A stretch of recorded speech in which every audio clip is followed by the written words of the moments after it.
everyone, welcome to reading session 2. Okay kiddos, have you been going on adventures? Off we go. Readers go on adventures. I've got my suitcase packed today. Want to see what's inside? Are you predicting? That's right. It is loaded with books. Was that your guess? I know. I've been so many places and met so many characters because this is all about meeting characters and learning lessons. Remember, yesterday we worked on getting ready with our books, taking a sneak peek, and then we're ready to read. After that, we kept track of where and when. Where are our characters and when is it? What time is it? That helps us keep track of the storyline. And that's going to continue to be really important as we continue this unit of study. So today, before we even begin, I want to tell you a little story. And true story. In February, my nephew Trip celebrated his birthday. He was having a pizza party. We had cake, we sang, and then he made a wish. And guess what? What did he do next? Yeah. Did you say blow out the candles? He did, because you know that's what comes next. And then we moved into the family room where there were a stack of presents. Guess what he did next? Did you say open his gifts? Yeah, you already are really good at a strategy readers use as well. You can do the same thing in your books. So today I want to teach you that when you read stories, you're just not tagging along behind the character. You're thinking ahead and imagining, what's next? Kind of like you knew. After we sing happy birthday, make a wish, blow out the candles. That's called predicting. You're going to think about what's already happened to predict what might happen next. So I'm going to add to our anchor chart today, predict what might happen next. We're going to be working on this today. Let me show you how it can happen with books. You ready? This one might be familiar to you, Curious George. So, the very beginning of the story, we're introduced to George, and on this page, he sees a yellow hat. Can you predict what he's going to do next? Yeah. You know he's very curious. Of course. Did you say he puts his hat on? That's right. He most certainly does. In this story about bunny cakes, Max and Ruby have a grandma. It's Grandma's birthday. And Max says, I'm going to make Grandma a mud pie. And Ruby says, no, Max, Did you say make her a real cake? Exactly. We're predicting what happens. If you know anything about Max, he wants to help. And guess what? How's it going to go? Did you say he probably will mess up? He does indeed. That's predicting. And even in a book like Henry and Mudge, I'm just so in love with. At the beginning of the story, we find out that Henry has no brothers and sisters. He lives in a neighborhood with not that many kids. And he asks his parents, they said no brothers and sisters. But guess what they did say yes to? Did you say Mudge? Yeah, they get a puppy. And that's how Mudge comes onto the scene. Today, we're going to continue in Walter and Iris. We're going to think about what's happened so far to figure out and predict what might happen next. Come on. First graders, we are working on our new anchor chart strategy, which is predict. And I'm going to go back and revisit our story, Iris and Walter and the field trip. We've read chapter 1 and I'm going to review that. But in chapter 2, I'm going to really try hard to think about what's happened so far and use that to help me predict. So I'm thinking ahead and imagining what might come next. In the first part, we read about Iris and Walter. Chapter 1 is called The Aquarium, and then we find out as Miss Cherry announces that they're going on a field trip. And we even kept track of time that they're going on Friday, so it sounds like they have a little bit of time to wait. In the meantime, they're thinking about it at school that day, what they might see. Iris went over to Walter's house for dinner, or for supper, and they continued to talk excitedly about heading to the aquarium. Chapter 2 is called The Bus Ride. I see these two partnered up. Are you already thinking about why? On Friday morning, Miss Cherry said, "We are very lucky to have Jenny's mother come on the field trip with us today." Jenny gave her mother a big hug. "I know we're going to have a great time," said Miss Cherry. Ah, were you already predicting that there might be some parents coming and joining along? And why do you think these two are holding hands? Now, let's go over the rules. Doesn't that sound just like a teacher? What do you think she's going to say? Aha! Are you thinking on a field trip, they need to pay attention and respectful of the space, right? And maybe hang on to your partner? Do you see how everybody's partnered up? Aha! Let's read. Now, let's go over the rules. Remember, pay attention, hang on to your partner, stay with the group, and if you get lost, stay where you are and I will find you, said Miss Cherry. It's important that a teacher expresses those directions. But you know what? When she talks about if you get lost, do you think that might make some kids worried? I've never been lost. Have you? Iris asked Lulu. No, and I sure wouldn't want to be, said Lulu. That would be scary, said Benny. Really scary, said Walter. Now, do you remember looking at the beginning of the book? Do you remember how the chapters were organized and that there's a part that says, "Where's Walter?" Isn't it interesting that Walter thinks it would be really scary? I'm already starting to predict that Walter might get lost. The children climbed aboard the school bus. Iris and Walter chose the very last seat. They bounced up and down. Benny told knock-knock jokes. I bet everybody laughed. Lulu made up silly fish songs. How do you think everyone's feeling now? Remember how they were really kind of nervous when Miss Cherry talked about getting lost? Can you predict how they might be feeling now? Yeah, everyone was happy and excited. Nobody thought any more about getting lost. This reminds me of, in a movie, if there was music playing, there might have been a part right here where the music is like, dun, dun, dun, I hope we don't get lost.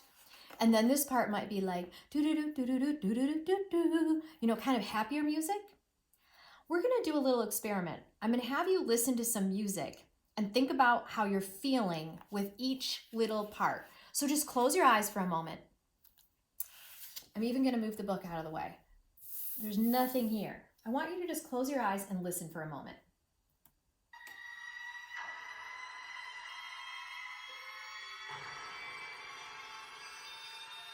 Whoa, did you hear that? It was super unnerving, like scary music. Okay, now listen to this. How about this one?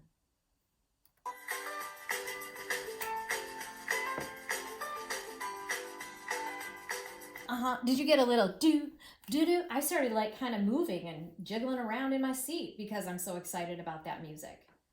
All right, how about this one?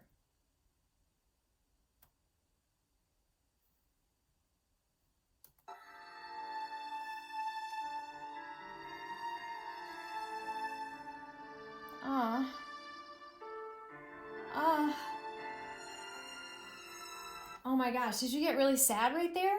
Right? Oh my gosh, because it's like Nolan told us his fish died. That's what that's about. Okay, how about this one? I'm going to play one more.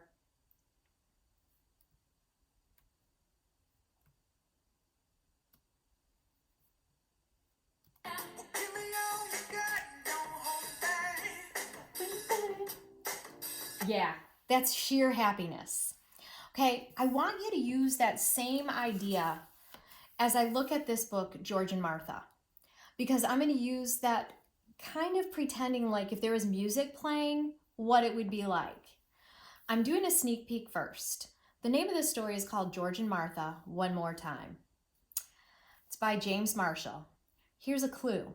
Every time I see George, he's got one yellow tooth, but it helps me know and distinguish between George and Martha. Also, Martha usually has a flower in her hair, and sometimes she wears a skirt, so I can kind of tell who's who. There are two great stories about two best friends. That's all I got. So I'm basically going to have to really think as I'm reading this story. George and Martha, One More Time. Here's the title page. Whoa, cool illustration. Story number 1, The Scary Movie. Whoa. Ooh. Did you think of music that could match that? I already have kind of a nervousness in my stomach about what might happen if they go to a scary movie. What do you think? Martha was nervous. I've never been to a scary movie before. Silly goose, said George. Everyone likes scary movies. I hope I don't faint, said Martha. Whoa, she sounds really nervous. Are you predicting that she might faint? Here's what I want you to know. Sometimes our predictions can be a surprise. I love how George is like, everyone likes scary movies. Martha liked the scary movie. This is fun, she giggled. Wait a second. Are you surprised right now? Me too. I didn't predict that would happen. If you look at this picture clue, here's Martha. Oh, where's George? Hang on. There's a covered word here. Let's see if we can figure out what it is.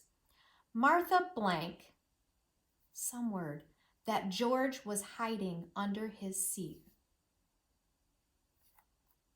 Here's what some friends thought. Martha noticed that George was hiding under his seat. Martha saw, or Martha found. Let's see which word matches. Aha, noticed.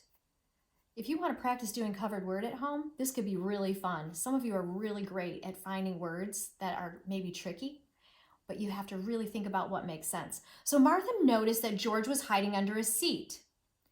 I'm looking for my glasses, said George.